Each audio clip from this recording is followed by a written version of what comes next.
तो ये पूरे हफ्ते की जो क्लोजिंग हुई भारतीय बाजारों की वो एक बेहतर नोट पर होते हुए दिखाई पड़ी, एटलीस्ट इंडेक्स के लिहाज से। एक इवेंटफुल वीक और फिर एक छोटा ट्रंकेटेड वीक भी, जहां पर 25 तारीख को छुट्टी थी और लगातार एफआईएस की बिकवाली का जो दौर है वो देखने को मिल रहा है। धीरे धीरे अब हम उस दौर में आ चुके हैं जो कि इस साल के आखिरी हफ्ते के तौर पर होगा।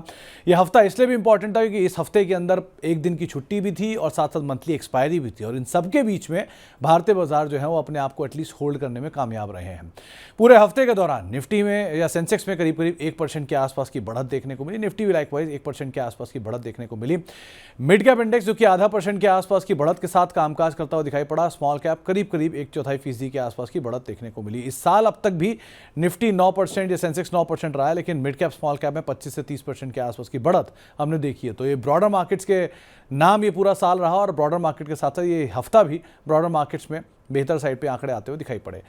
थोड़ी प्रॉफिट टेकिंग आईटी में जरूर देखने को मिली, लेकिन निफ्टी बैंक ने कारभार संभाला। करीब करीब 1% के आसपास की बढ़त निफ्टी बैंक के अंदर आते हुए दिखाई पड़ी। इंडेक्स वाइज देखा जाए तो इस हफ्ते का सबसे बढ़िया परफॉर्मर अगर कोई इंडेक्स था वो था ऑटो इंडेक्स। करीब 2 से 2.5% के आसपास की बढ़त ऑटो इंडेक्स में आते हुए दिखाई पड़ी।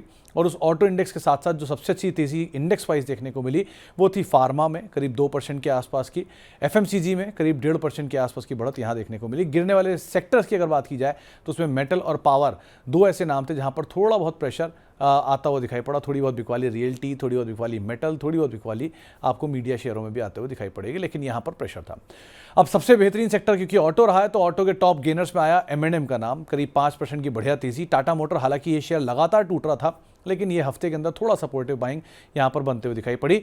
आयशर मोटर एक और ऐसा नाम जो कि 3% के आसपास की बढ़त यहां पर देखने को मिली, और वैसे भी ये शेयर एक अच्छी वैल्यू के तौर पर भी देखा जा रहा है, तो उसका भी एक इंपैक्ट है। और भारत फोर्ज में भी करीब करीब 3% का उछाल इस हफ्ते के दौरान आता हुआ दिखाई पड़ा।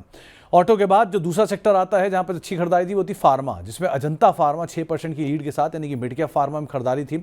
बायोकॉन दूसरा नाम, 5% की तेजी यहां पर भी आते हुए दिखाई पड़ी। लॉरस लैब करीब करीब 5% का उछाल यहां देखने को मिला, और लुपिन भी रफली 4% की तेजी के साथ ये बंद होता हुआ दिखाई पड़ा। और एक अच्छी वैल्यू भी है, सिप्ला, लुपिन, डॉक्टर रेड्डी, ये कुछ ऐसे नाम जहां पे वैल्यू साउंड है, तो उसका भी एक इंपैक्ट देखने को मिला।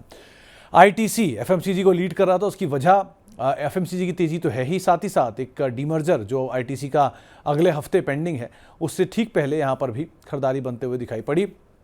3% के आसपास का उछाल आईटीसी में रहा।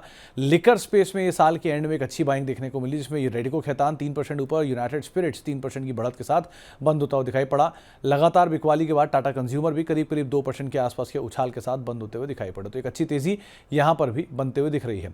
बैंकों में जो तेजी रही उसमें रहा एयू स्मॉल फाइनेंस बैंक का नाम। मिड कैप बैंक्स में खरीदारी, और एयू काफी बिकवाली भी दिखा चुका, तो वहां पर पुल बैक आता हुआ दिखाई पड़ा।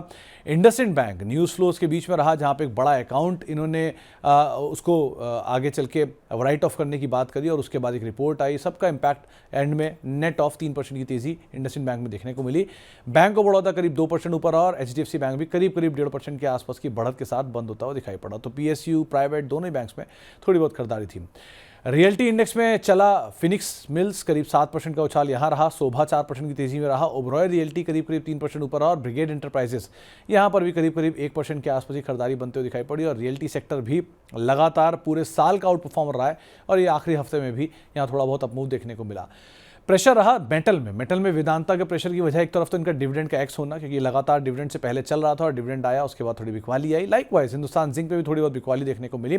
पाइप क्षेत्र में एपीएल अपोलो थोड़े वैल्यूएशन महंगे हैं, थोड़ा स्ट्रेच साइड पर है, उसका एक इंपैक्ट बाजारों में दिखाई पड़ा। 3% के आसपास की बिकवाली रही इस हफ्ते में। और एनएमडीसी जहां पर एक बोनस का एडजस्टमेंट भी है, और उसको भी अगर हटा दें तो भी करीब करीब 3.5-3% के आसपास की बिकवाली देखने को मिली। तो यहां पर भी एक बढ़िया तेजी के बाद थोड़ी प्रॉफिट टेकिंग कह सकते हैं। आईटी में भी थोड़ी बिकवाली आई, और उसमें एलटीटीएस करीब करीब 3% नीचे रहा। और इस हफ्ते में एक्सेंचर के नंबर्स का भी इंपैक्ट आप कह लीजिए देखने को मिला। और अदरवाइज भी ये सेक्टर अच्छी तेजी में रहा कुछ समय तक लार्ज कैप में, लेकिन मिड कैप में बिकवाली रही। एलटीआईएम 2.5% के आसपास का ड्रॉप यहां देखने को मिला। एम्फेसिस 2.5% नीचे, और एचसीएल टेक अब ये निफ्टी के सबसे महंगे वैल्यूएशन की साइड जा रहा है, जिसके दम पर भी यहां थोड़ी बहुत बिकवाली आते हुए दिखाई पड़ी। करीब 1% के आसपास ये स्टॉक आईटी में टूटता हुआ दिखाई पड़ा। तो ओवरऑल यहां से प्रेशर था। थोड़ी बहुत बिकवाली पावर में थी, जिसमें जीएसडब्ल्यू एनर्जी हाल फिलहाल में कई करार भी किए, 6% नीचे रहा।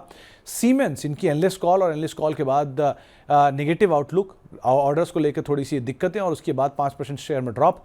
पावर ग्रिड करीब करीब 2% नीचे रहा, और टोरेंट पावर में भी रफली 2% के आसपास की बिकवाली आते हुए दिखाई पड़ी। तो कैपिटल गुड्स और पावर थोड़ा बहुत प्रेशर इस पूरे हफ्ते के दौरान इन दोनों सेक्टर्स के अंदर आता हुआ दिखाई पड़ा। तो ओवरऑल इस हफ्ते में वैसे बाजार ठीक था, लेकिन थोड़े बहुत एक्सीडेंट्स होते हुए दिखाई पड़े। अब अगले हफ्ते क्या रणनीति होनी चाहिए? अगले हफ्ते सबसे पहले तो सेनोरस फार्मा, वेंटिव हॉस्पिटैलिटी और कैरोरो इंडिया की लिस्टिंग होगी। दरअसल सबसे इंपॉर्टेंट चीज़ क्या है कि इस पूरे हफ्ते में, लास्ट वीक में कई सारे IPOs आए और 5-5 लिस्टिंग जो शुक्रवार के सत्र में ही होते हुए दिखाई पड़ी। अब इसी तरह का ट्रेंड आगे भी कंटिन्यू रहेगा अगले हफ्ते में भी, और करीब करीब 3 बड़ी लिस्टिंग होने वाली है। सो इन लिस्टिंग के ऊपर आपको नजर रखनी होगी। 31 दिसंबर को यानी कि साल के आखिरी दिन करीब यूनिमेक एरोस्पेस की भी लिस्टिंग होगी, और ये साल का आखिरी IPO जो कि लिस्ट होता हुआ दिखाई पड़ेगा। इस साल रफली 92 IPOs आए हैं, और इस 92 IPO के जरिए 1,60,000 करोड़ रुपए के आसपास की पूंजी IPO मार्केट में जुटाई गई है, जो कि एक बड़ा रिकॉर्ड है पूंजी रकम जुटाने के हिसाब से भी और नंबर ऑफ IPOs के हिसाब से भी, और एक लंबे अंतराल के बाद इस तरह का रिकॉर्ड बना। तो ये रिकॉर्ड का सिलसिला खत्म होगा इस साल के एंड तक आते आते।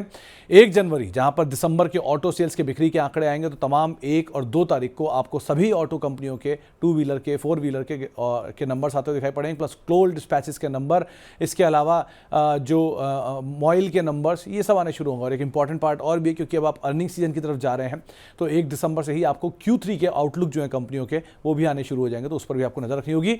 3 जनवरी ITC के होटल कारोबार के डीमर्जर में अगर आपको पार्टिसिपेट करना है तो उसके लिए आखिरी तारीख होगी। दरअसल इस डीमर्जर का जो एक्स डेट है वो 6 जनवरी है, लेकिन अगर आपको पार्टिसिपेट करना है तो 3 तारीख तक अगर आप शेयर रखते हैं तो आप जरूर पार्टिसिपेट कर सकते हो। तो ITC के डीमर्जर के लिए भी ये इंपॉर्टेंट वीक रहेगा, इसीलिए ITC में उस हफ्ते से पहले एक अच्छी खरीदारी देखने को मिल रही है। तो ओवरऑल एक एक्टिव वीक, एक हैपनिंग ईयर की तरफ हम जाने जा रहे हैं, और जनवरी का महीना वैसे भी काफ़ी कुछ रहेगा, जिसके अंदर ऑटो सेल्स के नंबर से शुरुआत होगी, अर्निंग्स की शुरुआत होगी, US प्रेसिडेंट के कार्यभार संभालने की बात होगी, और फिर धीरे धीरे प्री बजट रैली की बातचीत होगी। तो ये सब कुछ होगा, लेकिन इंपॉर्टेंट वीक से पहले मार्केट्स ने एक अच्छे गेन दिखाए हैं। तो ओवरऑल नजर रखते हैं किस तरह से नेक्स्ट वीक मार्केट्स कामकाज करता है।